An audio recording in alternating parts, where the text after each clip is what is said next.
Welcome back, friends. Hope you've had a good cup of coffee and a good stretch and ready to go. All right. Let's do a short visualization, first of all, to center our minds. So let us link up as a group by sending a ray of radiant light of love to the ajna of the group members.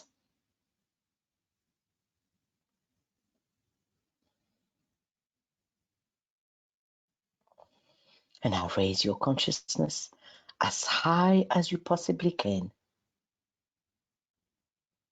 Endeavor to hold steady, holding the mind unwaveringly in the group light.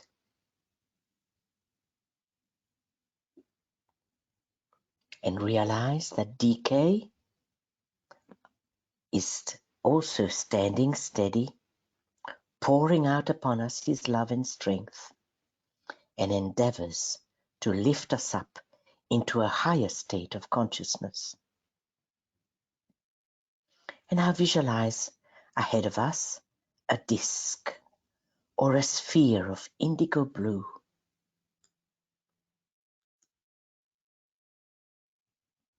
A deep electric blue. Imagine DK right at the center of that sphere.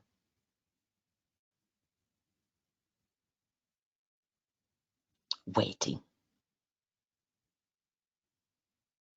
And I see a band of golden light between us and the disk, gradually shortening, thus bringing us closer and closer and closer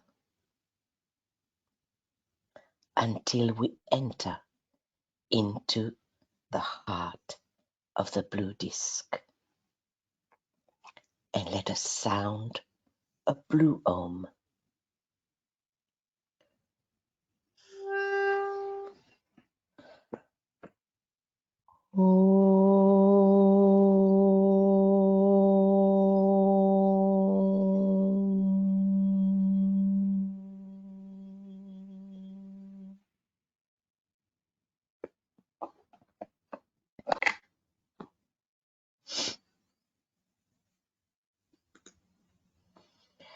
Today we will be talking about the constitution of men. We will only have time to do only the first part, the monad, and next time we will be looking at the soul and the personality. So let's talk about the constitution of men in general as an introduction. So why is it so important for us to know what we are made up of? DK tells us that when trained healers with perception, with a full working knowledge of the etheric body, with the understanding of energies that compose it, what it does and what it can transmit, and of the subtle constitution of men, and then the methods that he's given us to direct energy from one location to another, and we can work with full medical knowledge or in full collaboration with a physician or surgeon, then tremendous changes will be brought about. So for us healers, it's absolutely important to know what energies that we are dealing with and that we will be manipulating if we can express it that way. So the training that is to be given to aspirants will be the dual use of mind, the nature of energy, the indication of an evolutionary plan that includes far more than just the phenomenal world, then later of a clear and definite purpose for humanity, as well as modes and methods of developing the subjective and the subtle powers of the human being. And this training will involve a study of the constitution of men and the relation of its lower and its higher threefold nature to the three aspects of divinity. So when this curriculum is firmly established, it will revolutionize modern educational systems upon a planetary scale. Then men, the orienting aspirant, will become men, the accepted disciple.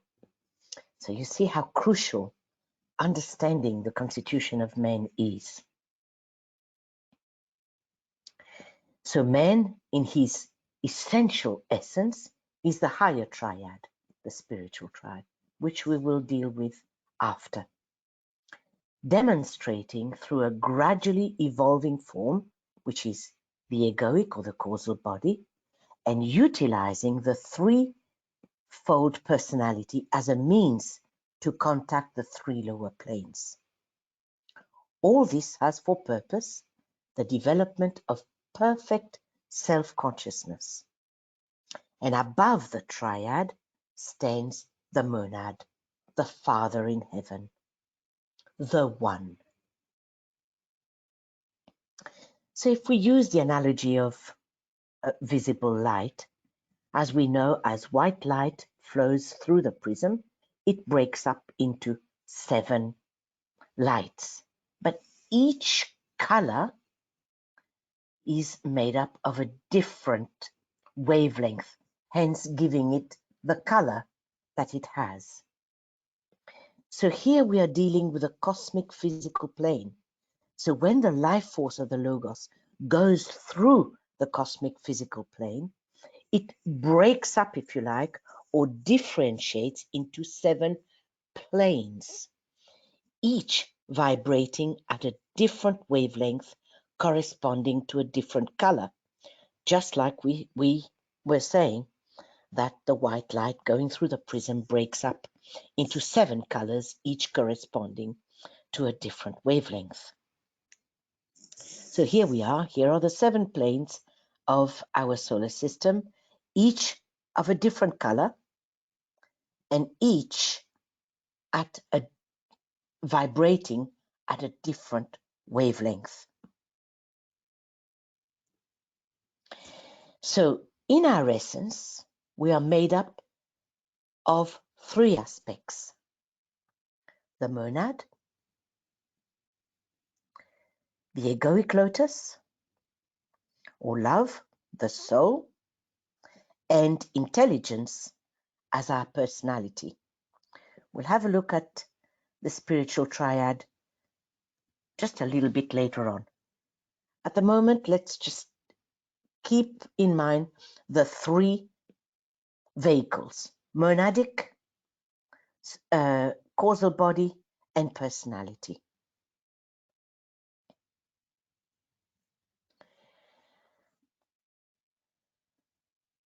So to achieve that goal of perfect self-consciousness, the monad in its descent to the physical plane, in order to redeem matter down below and raise it to heaven, to the higher etheric planes, takes on denser and denser bodies in order to function on the various planes. So the monad takes on a vehicle, the spiritual triad as his organ of will, a causal body as his organ of consciousness, then a mental body to think and organize and choose, an emotional body in order to sense and feel, and a physical body to be able to walk, breathe, and see on the physical plane, so that he can, or that monad, can function on all the planes.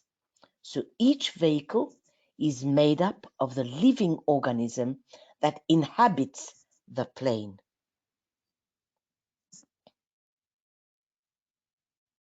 So let's take the monad first, the threefold monad. It is located on the 2nd monadic plane. It is pure spirit, the Father in heaven as it's called, the divine spark itself. And it is made up of 3 aspects. will, power, spiritual will, made up of the Father, up here, and then love, wisdom, spiritual love, the Son, the second aspect, and active intelligence or spiritual intelligence, the Holy Spirit. So the monad itself is divided into three aspects. Then, to come down now to the third, fourth, and fifth mental plane, it needs a body. So he takes on another instrument, which is the spiritual triad, so that he can function on the third, fourth, and the fifth higher mental plane, because he cannot come any lower than that.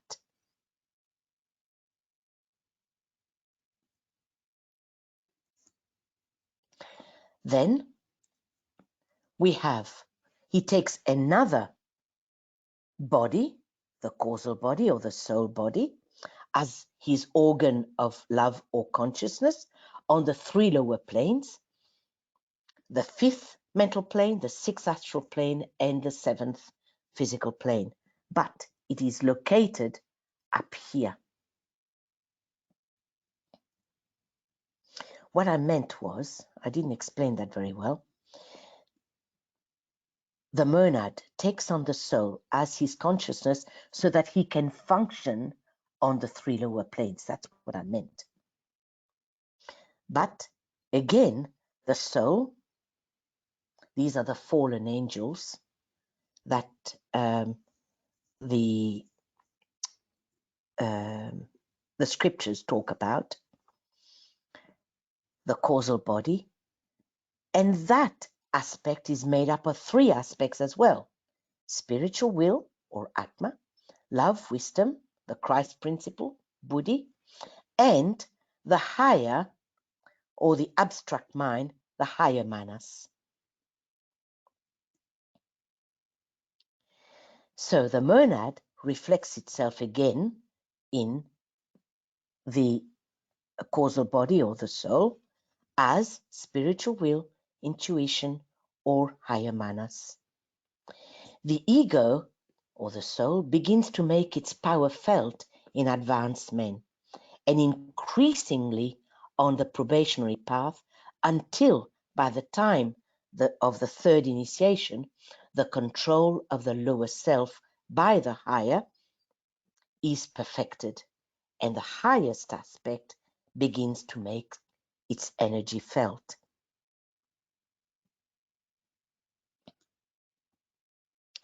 Then the soul, because it can't come down any lower than the fifth higher mental plane, so it takes on more bodies. So it takes on a personality on the lower mental plane. So it takes on a mental body, and on the sixth astral plane, it takes on an astral body, and on the etheric plane, it takes on an etheric body, and finally, what we see, the dense physical body. So our personality, therefore, is also threefold, and it's made up of a mental body, an astral body, and a physical body, which is made up of two parts, the etheric and the dense physical. But that's one body. So what's the aim of evolution then? Is to bring man to the realization of his soul, of his egoic aspect, of his love aspect, and to bring his lower nature under its control. Because on each of these levels are devic lives, are lives that the solar logos and the planetary logos have as part of their creations, but they are not up to the standard of the soul yet. So this is our purpose. Our purpose is to bring this consciousness or that love aspect right down so that we can transform all these lives and raise them into heaven to redeem them. So the personality, as we just said, is made up again of three bodies: the mental body, the emotional body, and the physical body.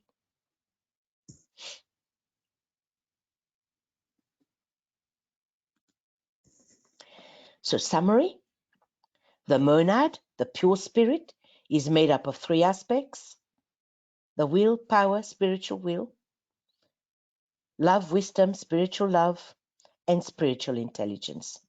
The soul too is made up of three aspects: of spiritual will, love principle, and the higher mind. And the personality is also made up of three aspects: mental body, astral body, and a dense physical and etheric.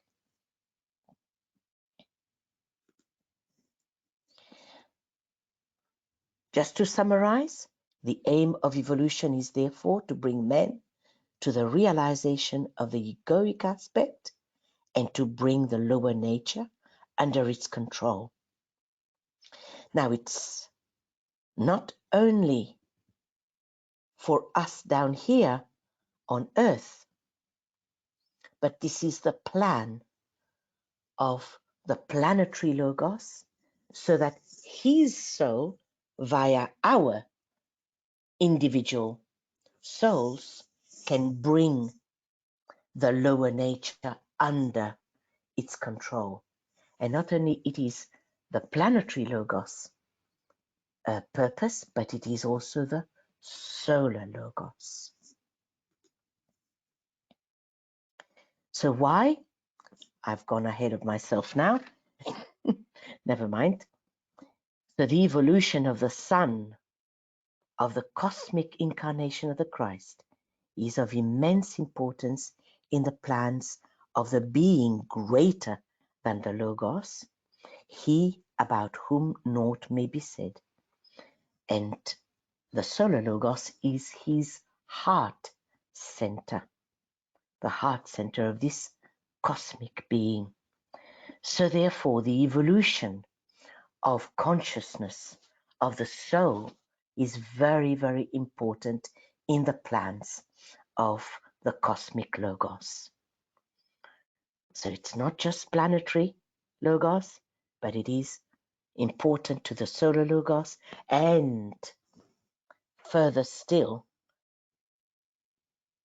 the cosmic logos. Just as Earth is regarded as the turning point and the battleground between spirit and matter, is therefore, from that very consideration of great importance, so our solar system holds an analogous place in the cosmic scheme, because we're all interconnected. As you can see in that great constellation here, this is our solar system down here. So we are part of the whole. So our solar logos is aligned with the will of the cosmic logos. The cosmic man, the solar Arjuna, is wrestling for his individualized, perfected self-consciousness and for freedom and liberation from the form and from the not self. In other words, the form. So man on his planet battles for similar ideals on his tiny scale. We do exactly the same thing, because as we do it, our planetary logos evolves too, because we are part and parcel of the planetary logos. The Lord of the world, Sanat Kumara, through meditation, is carrying forward processes which he instituted in his original creative meditation back in the darkest night of the time, when he decided to create this planet of ours strictly redemptive purposes. So his will is aligned with that of the solar logos. To make our earth so loving intelligence so that it is ready for the third solar system.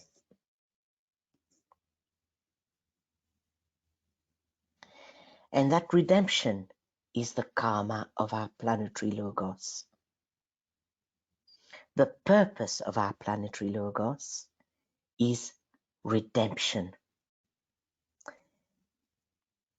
So that's what I was just saying. So that his soul can permeate the whole of the earth and make it a sacred planet.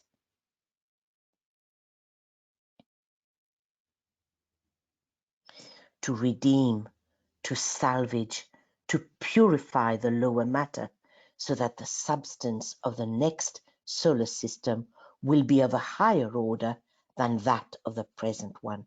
So that's his karma, our planetary logos. And therefore making our earth, or the matter of our earth, which is a chakra in all the chakras of the solar logos, make it more responsive to the will of the solar logos.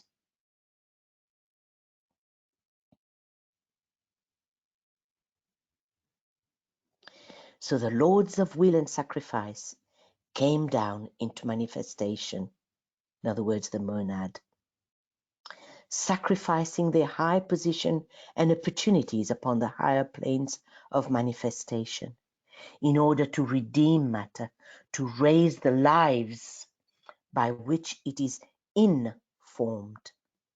In other words, the lower creative hierarchies to the status of themselves insofar as they constitute the fourth creative hierarchy.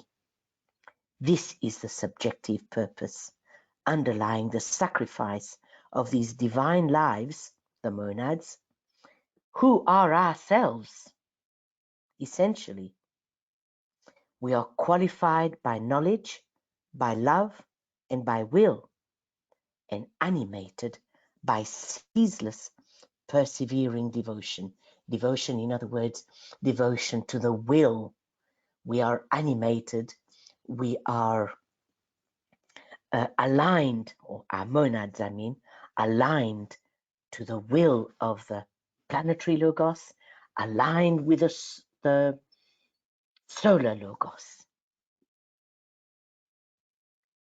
So just like an astronaut wears a special suit to allow him to function high above the earth, so too the monad will take on denser and denser and denser bodies in order to function on the various lower planes. So in order to function in space, the astronaut will need a helmet for protection for sun's rays, a radio for communication, lights and TV cameras to see, a temperature control valve, an oxygen tank for breathing, etc. So the monad does exactly the same thing. Upon the path of initiation, individual, egoic, monadic, and planetary logos wills, they all merge.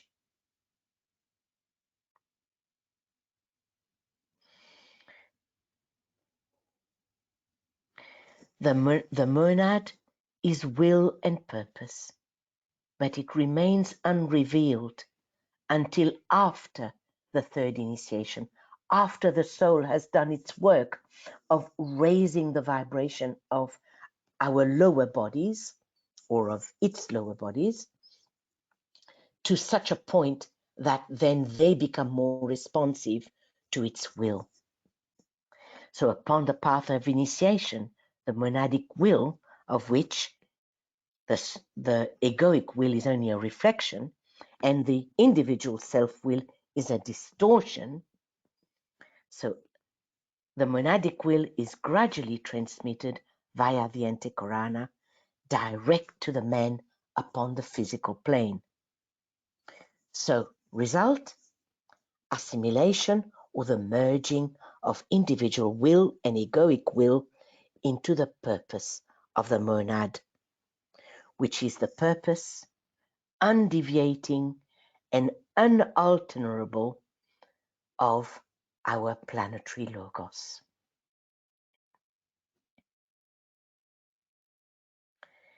HBB said, matter is the vehicle for manifestation of the soul on this plane of existence, and the soul is the vehicle on a higher plane for the manifestation of spirit. And these three, matter, soul, and spirit, are the synthesized trinity for life, which permeates them all. So, quick summary. The personality expresses active intelligence. The ego or the soul expresses love and wisdom. And the monad expresses power and will. And in the world of the personality, it's the same reflection.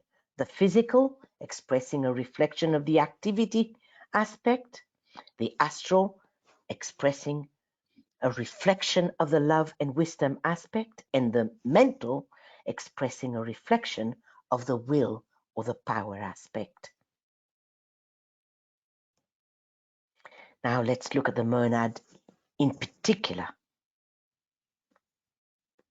The monad, the one, the threefold spirit on its own plane.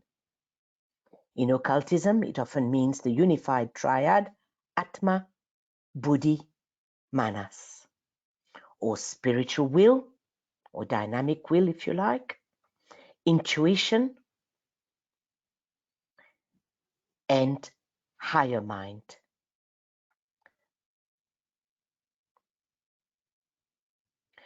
Or it is that immortal part of men which reincarnates in the lower kingdoms and gradually progresses through them to men and then to the final goal.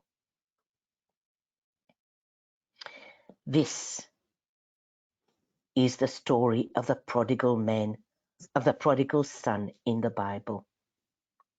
The prodigal son, the divine monad, returns then to the Father's home.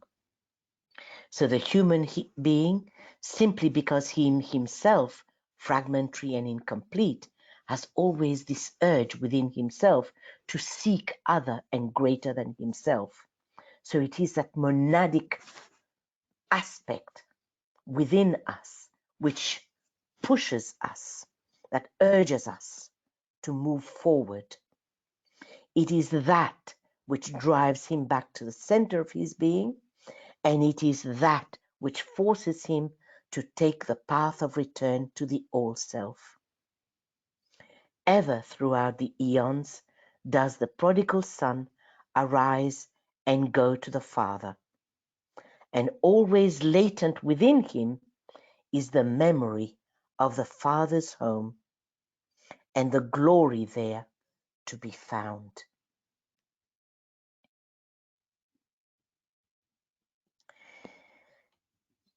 The jewel in the lotus is the point of life by which the monad anchors itself upon the physical plane.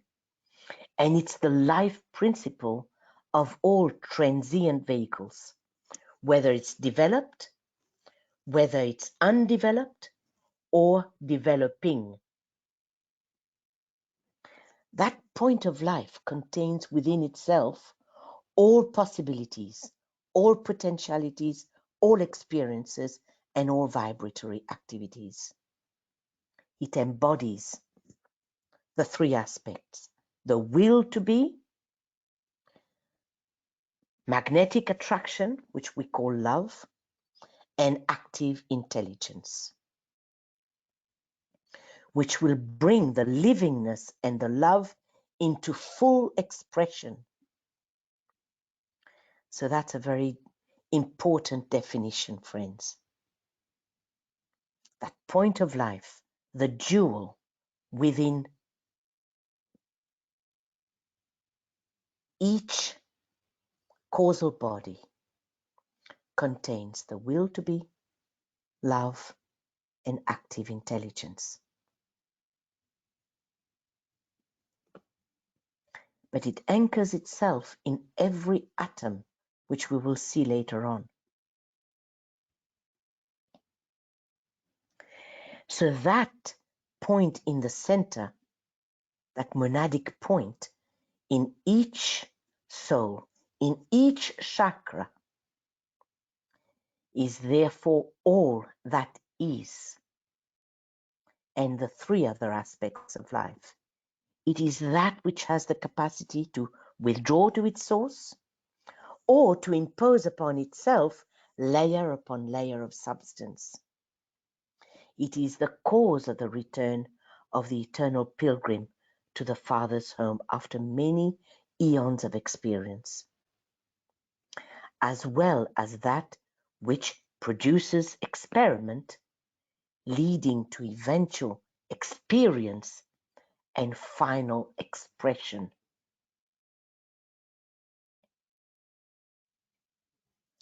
And then later, upon the path of initiation, the initiate develops his tiny correspondence to the planetary all-seeing eye.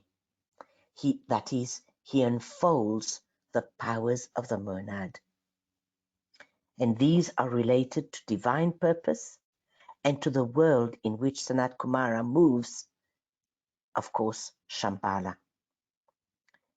So DK tells us, I have impressed upon you elsewhere that state of being of the monad. And that state of being has got nothing to do with what we call consciousness. So the monad is not a center of consciousness. It takes the soul as his body of consciousness. It is a state of being, whatever that is. It is a state of being. And DK tells us not even him fully understands that.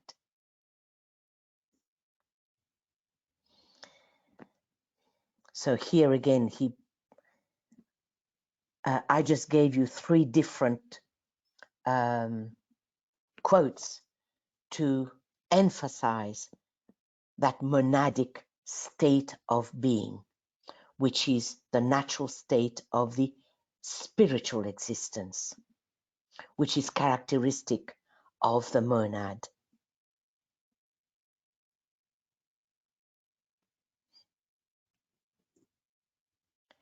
The monad is also a receiver of light, not only to the human family, but it is the receiver of light from the threefold sun.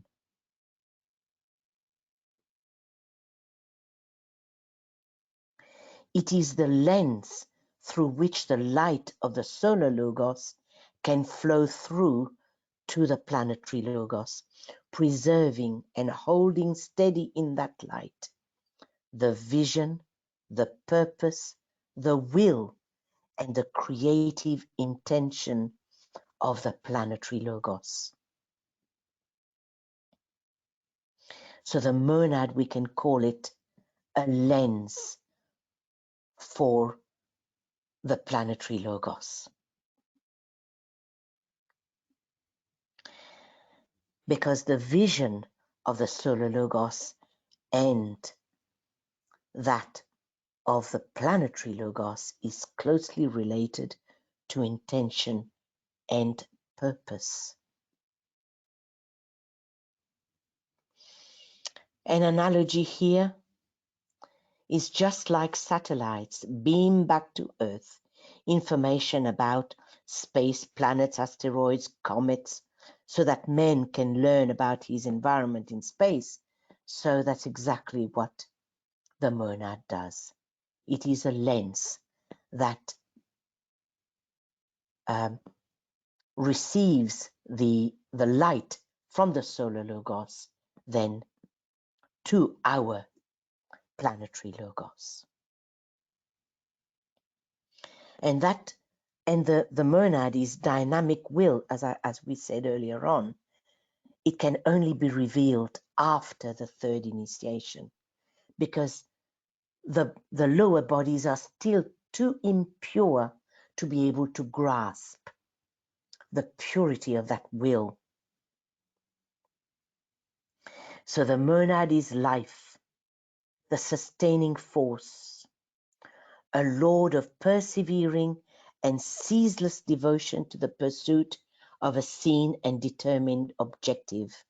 In other words, the will of the monad is aligned to that of the planetary logos.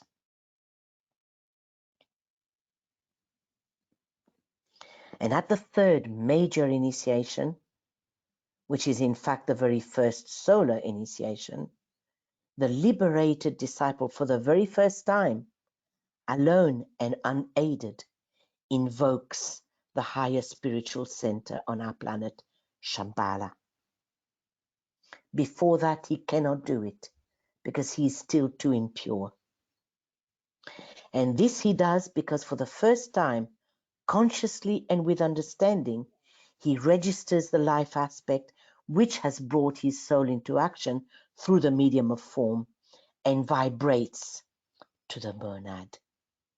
So he then starts off upon the way of higher unfoldment, of which the first step is contact with Shambhala, involving the fusion of his self-will and his spiritual will with the will of God. And at the third initiation, then he is able to stand before the one initiator, the Lord of the world. Before that, it's the Christ who is the initiator at the first and second. But at the third, the initiate then is able to stand alone in front of Sanat Kumara, the Father in heaven, the spiritual triad.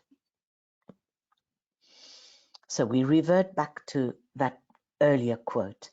Man is in his essential essence, is the higher triad.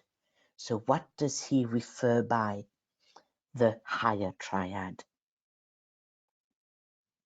So the higher triad is basically the spiritual triad.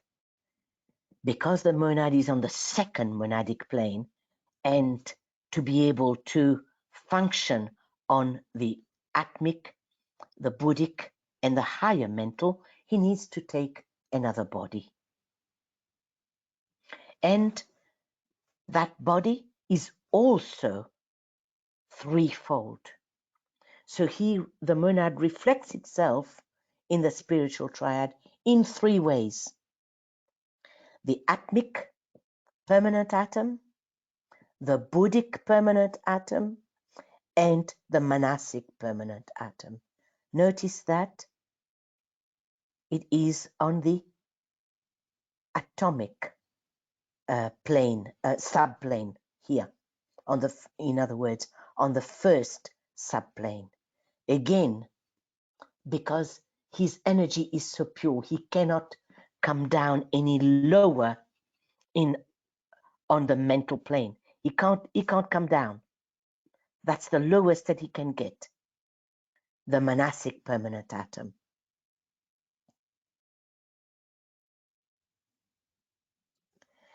So students are apt to forget that the spiritual triad, related as it is to the monad, is in very much the same way as the threefold personality is related to the soul, and expresses the three major aspects of Shambhalic energy, which three are all of them expressions of the will of the planetary logos and his essential purpose. So basically, what we're saying is that the spiritual triad is the personality of the monad. But we can't push that analogy too far, because the personality compared to the soul is much, much lower, made of impure material, whereas the spiritual triad and the monad, they are not. The spiritual triad is not impure as the personality of our personality below. So let's recap. Men's lower bodies are the reflection of the three higher aspects. His three bodies or vehicles, etheric, astral, and mental, are the reflections of the spiritual triad, are reflections. They can give him the key to his own being and also the capacity to respond to the threefold vibration of the master as expressed through his aura.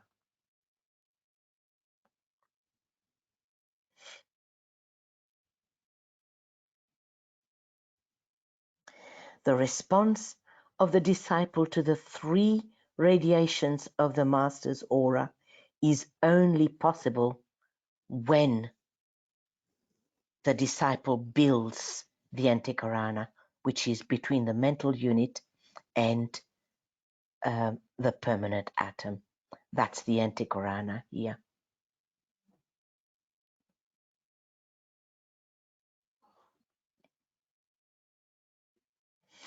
The teaching that the personality must be destroyed is a distortion of the truth. Be very careful, because you will hear this in occult books everywhere. Oh, the personality must be eliminated. The personality must be destroyed. That's not true. What is really meant is that it's the personality must be transformed. In other words, his focus of attention, his focus of consciousness has to be shifted from his lower nature into that of the triad with the help of the soul. So the personality is the companion, needs to be the servant of the soul, because the soul needs, and the monad needs the personality so that it can function down on the lower level.